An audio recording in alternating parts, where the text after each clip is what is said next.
So in chapter 5, we begin to assemble things to build the temple. In chapter 6, we're now building it out of stone. Look at verse 13.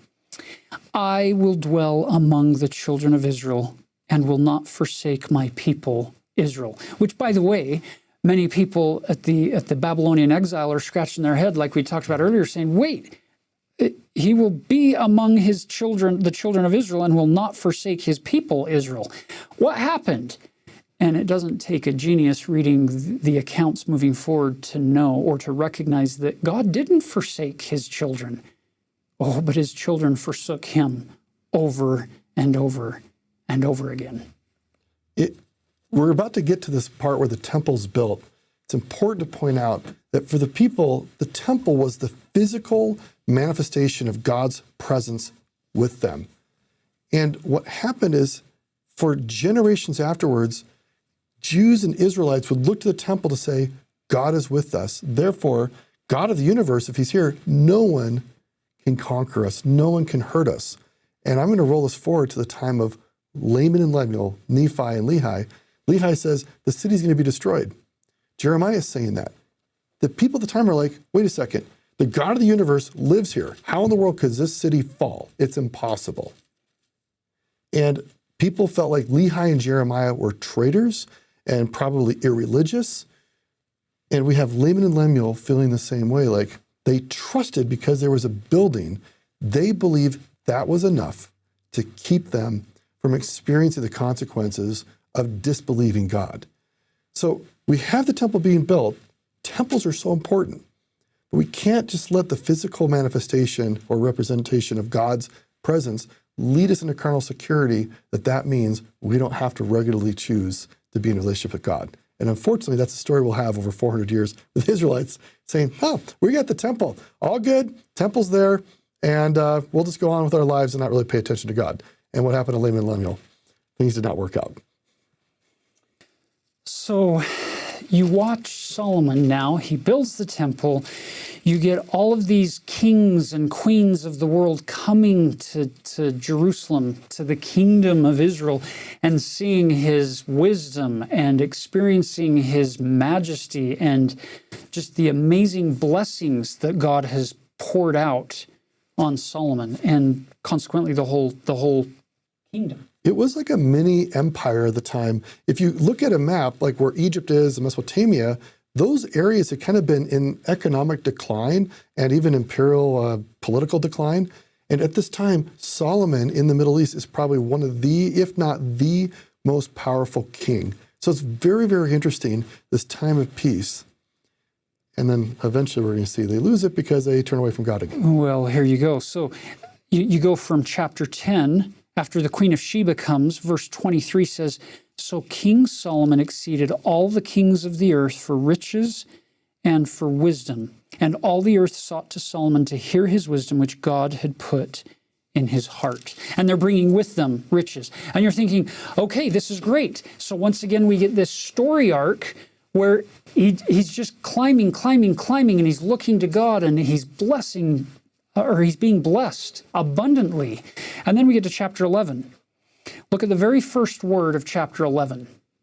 Verse 1, the word is but. In spite of all of this prospering, in spite of all of this amazing loving kindness from heaven, King Solomon loved many strange women, together with the daughter of Pharaoh, women of the Moabites, Ammonites, Edomites, Zidonians, and Hittites, of the nations concerning which the Lord said unto the children of Israel, ye shall not go into them, neither shall they come into you. Why? For surely they will turn away your heart after their gods. Solomon clave unto these in love. Let's unpack this a bit.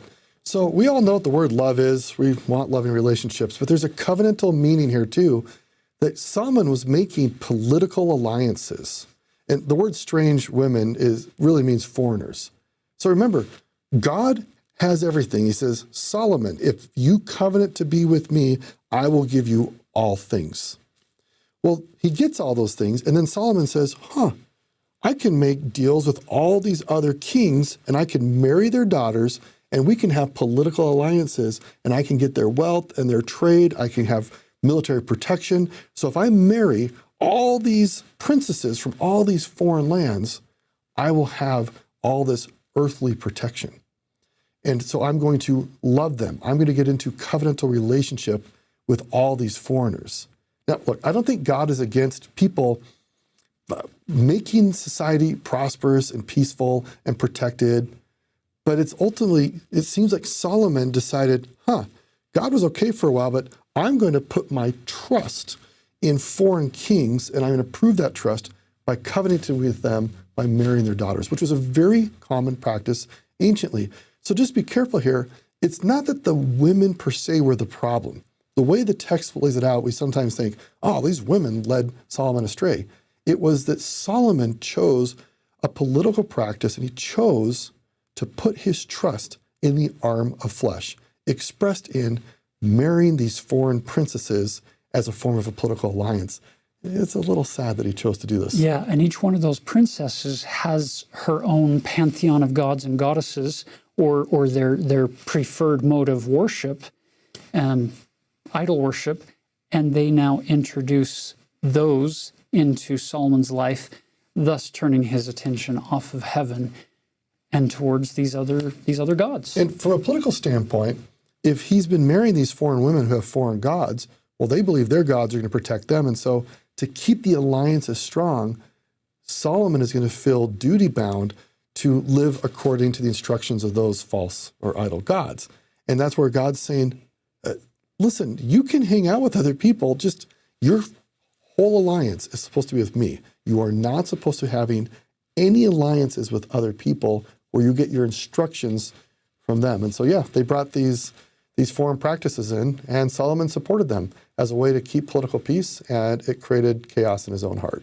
And then the sad ending to that story is in verse 9. And the Lord was angry with Solomon because his heart was turned from the Lord God of Israel, which had appeared unto him twice. He's not angry with Solomon because Solomon wasn't perfect. He's not angry with Solomon because Solomon didn't 100% of the time keep all of the commandments. It's because he had turned his heart away. Isn't it an amazing thing that we worship a God who is willing to judge us not just by what we do, because all would be condemned because nobody's perfect except for one, Jesus Christ. Gratefully, he also judges us based on the desires, the intents, the focus of our heart, even though our actions may not always reflect that very well.